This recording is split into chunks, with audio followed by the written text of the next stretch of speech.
तू ना लब ला मिठाई खा ले। हमरे आरा सांसद प्रतिनिधि श्री नवास यादव भैया की तरफ से फरमाइश बा कि लालू जी के देन ह कि राज करत ये गाना गावे के बोलले बनी। हमार गाना एगो परसों छुट्टी हरे की उड़ताड़ो लालू जी के बोल प हो बोल प अरे उड़ताड़ो लालू जी के बोल प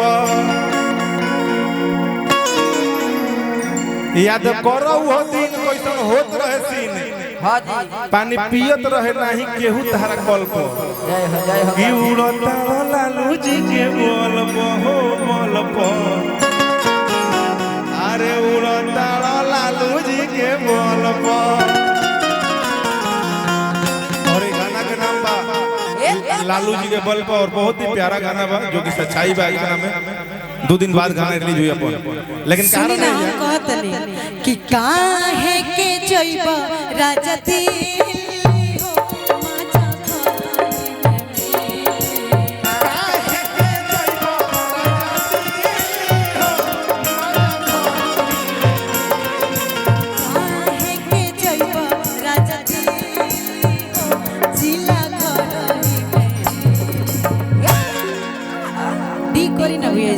डी और ढेर नीचे हो जाता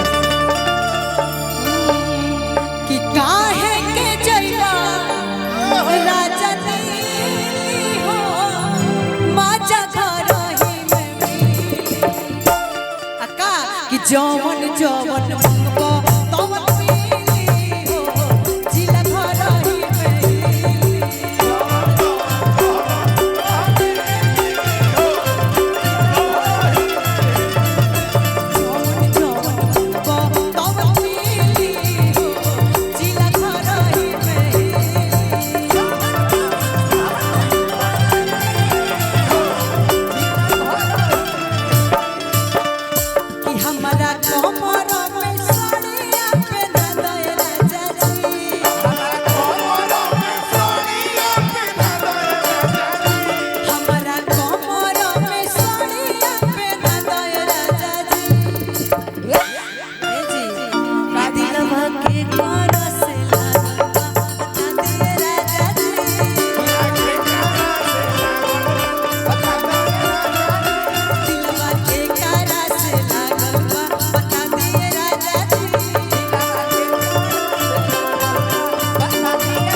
साहब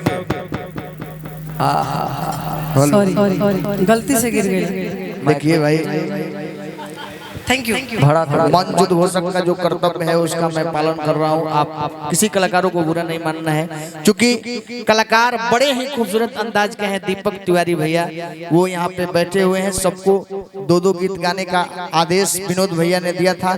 पब्लिक डिमांड पे आपने बड़ा ही खूबसूरत गीत गाया। मैं आपके कलाकारी को आदर करता हूँ और आपके विश्वसनीयता को सम्मान करते हुए आपसे ये कहना चाहूंगा कि आपका समय खत्म हो गया है। एसकेडी राज भाई के लिए आप एक बार जोरदार ताली बजा दीजिए और दिल से अभिनंदन। चल जाना पीछे